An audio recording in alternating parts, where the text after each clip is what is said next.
last country Bilbao, and also in Romania. And these are other organizations, University of Modena, Italy, and of course US Department of Defense and US Air Force Research Laboratory.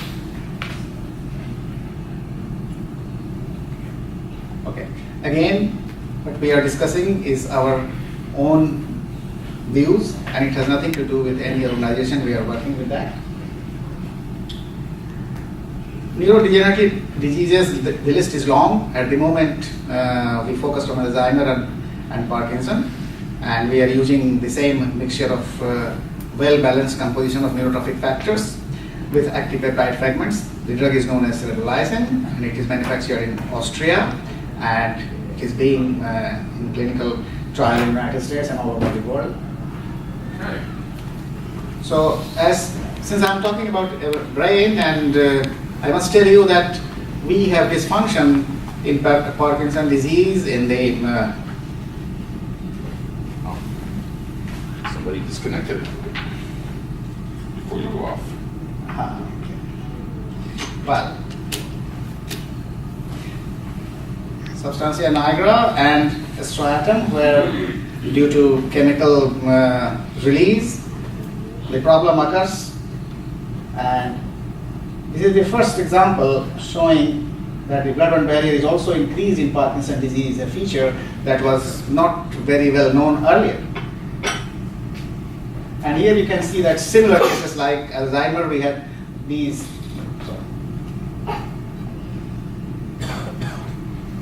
Lewy body deposition, that is the degeneration of a specific targets and region. And as I can tell you here, that there are several animal models of Parkinson's disease, and that is one of the problems, that we cannot reproduce any animal model to any human diseases, because there are many problems in experimental cases. But nevertheless, we have some models, and in this case, the toxic MPTP is injected. I can tell you another thing. And then we have problems in dopaminergic transmission, and it's a giant. And alpha-synuclein is increased both in CSF and in brain, and therefore this work is done to combine with antibodies to alpha-synuclein, of course nano-delivered, together with cerebrolizin to see that. And here you can see that this substantia nigra degeneration. And in this investigation, what is new? That we targeted, apart from other neurochemicals, production of neuronal nitric oxide synthase. And a part of this work was also selected as hot topic in Society for Neuroscience in 2017, last year. So we were excited that probably we are in the right direction. And recent results suggest that this GDNF, glia-derived neurotrophic factor, and also brain-derived neurotrophic factor can help in Parkinson's disease. So this is an example of human cases of Parkinson's disease, where you can see that there is damage here. And as I told you, that any leakage of blood-brain barrier will produce expose chemicals or toxins to the neurons and glial cells. So the idea is that blood-brain barrier permeability by nanoparticles, prolongation of drug delivery, and enzymatic degradation of drugs. Side effects of the drugs, we are still working on that. And cerebrolizin, as I told you before, is the balanced composition of several neurotrophic factors and active peptide fragments. So the model we used is administration of MPTP, and this is a well-designed model, and we can see significant decrease in dopamine and its metabolite, and also immunohistochemical studies showed marked decrease in thyroxine hydroxylase in both substantia nigra and striatum. Some of the works are published already, and here is the picture. You can see that this is clear reduction in TH positive cells after MPTP, and also this TH positive fibers decreased. So the model works very good. And here are the example of changes in neurotransmitters. You can see that MPTP dopamine and dopamine decarboxylase and also HBA, both are decreased, and when we have given some drugs, they were increased. So the model is sensitive to drug use. I showed you earlier that we used different nanospheres where we injected cerebrolizin and also given this alpha-synuclein antibodies, and this was the time and dose. The toxic was given within 2 hour intervals of 5 days, and on 8th day we can see all these changes. And cerebrolizin was given 3 to 5 ml per kilogram intravenously in identical manner, and then we analyzed nitric oxide synthase. Here, this is the process by which the drugs were nanowired. I'm not the expert in this case, but the girl who is doing is Ashia Oslishik, and of course this was the award given on that.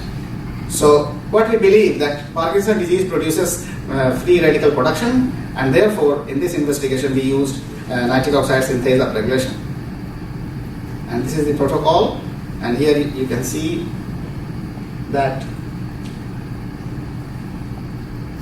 this is the blood-brain barrier disturbances in different areas of the brain, and when we have combined with nanowired cerebrolizin, you can see that the blood-brain barrier permeability is decreased.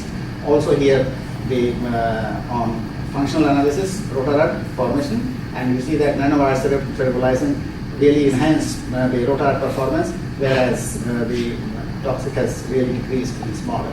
And here is brain edema formation. The scale is not so good here because it's too wide, but I can tell you that nanowired cerebrolizin reduced also brain edema formation.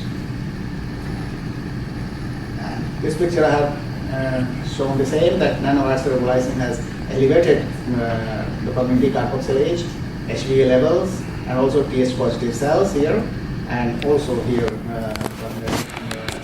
concentration. These are the possible mechanisms we are working on, and this diagram shows the novel finding is here is that increased production of neuron nitric oxide synthase in Parkinson's disease in different areas, and nanowired cerebrolizin treatment has really reduced significantly.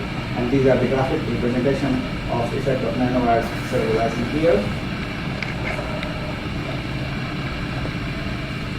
This is the data that we have used with PIO cerebrolizin in model, and you can see that here this is the blood-brain barrier disturbances. They are significantly decreased as compared to the toxic MPTP. Brain edema formation was significantly reduced as compared to the 67 and 65, although there is only 2% decrease in brain edema. This is too much because the volume swelling is more than 8%. The same time at Rohard, this is the standard 1/22nd, and after the toxic it is just done half, and then we have given this nanowired cerebrolizin, it is significantly increased. These are some models of GFAP. This is the treatment that must reduce. This is staining. The neurons look much better than this toxic alone. And here is a combined picture. Nitric oxide synthase and the treated and untreated group. And also inducible loss, you can see that it is significantly reduced, where it is significantly increased here, and endothelial loss is also reduced. So in Parkinson's disease, the new finding is that all kinds of loss is elevated, and that could be contributing factors in neuropathology of Parkinson's disease. And these are some examples that here the alpha-synuclein levels were significantly, you can see here alpha-synuclein level, and in different areas of the brain with the toxic. And then the nanowired cerebrolizin, you can compare, significantly decreased. And so we can say that nanowire delivery of cerebrolizin and also antibodies to alpha-synuclein has really improved the pathological the behavioral data and reduced the pathology. And we are looking at what time interval after we administer these drugs to reduce the brain pathology, because this is needed in human conditions. This is Dr. Asia, who level escaffold with different drugs, and a part of this research was highlighted in Washington, D.C. as a new research. And of course, this is a large group, and we have great support from politicians because this costs a lot of money to work on that. This is our former Prime Minister of Sweden. I showed you this. And also, former sitting President of India was very much interested in nanoparticles, and he tried on his best to develop this Sweden-US-India consortium. And as I told you, the question was asked that why and how these nanodelivery can improve brain pathology.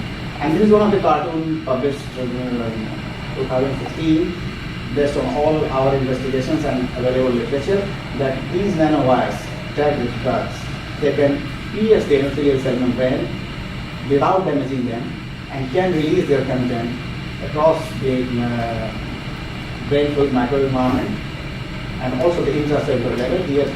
And then they have long-lasting effects because they are not catabolized and probably they will live longer as compared to normal drugs. But these are only hypotheses. We require further investigation. And Sir Harold Walter-Koto is very interested in this kind of work. We are doing some of his synthesized peptides. I showed you this before, that the level is very high for a long time. And clinical cases, we still don't find good protection. And the reason is that because the two clinical cases are not identical.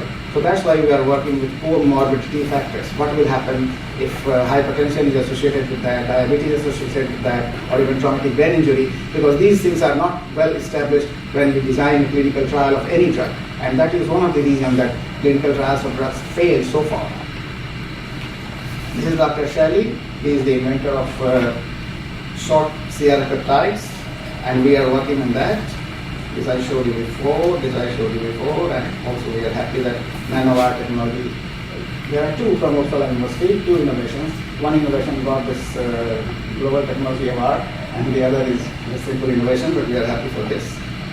And I stop here, for example, telling that as long as we work harder and try to find new revenues, our problems and questions will arise more, and our job as a scientist to understand the basic aspect before we come into clinical practice. So we believe that nanomedicine has future, but we need to understand the neurotoxicity of nanoparticles, or even nanomedicine that is used to deliver drugs, and obviously the comorbidity factors. Influence disease, we have several papers published, and future researches will be directed that can we modulate the drugs using nanowire or nanotechnology delivery of drugs in multiple disease in human cases. And these are our supporters. We are from Uppsala University, and I hope I did that, not that well, but I mean I hope something that you understand the message of this talk. Thank you very much for your kind attention. Any questions, folks? Anything? All right, no lunch for you guys. I'm just kidding. All right, next we'll go to the next one. That's fine. We're keeping you on track. Actually, we're doing very good. I do know.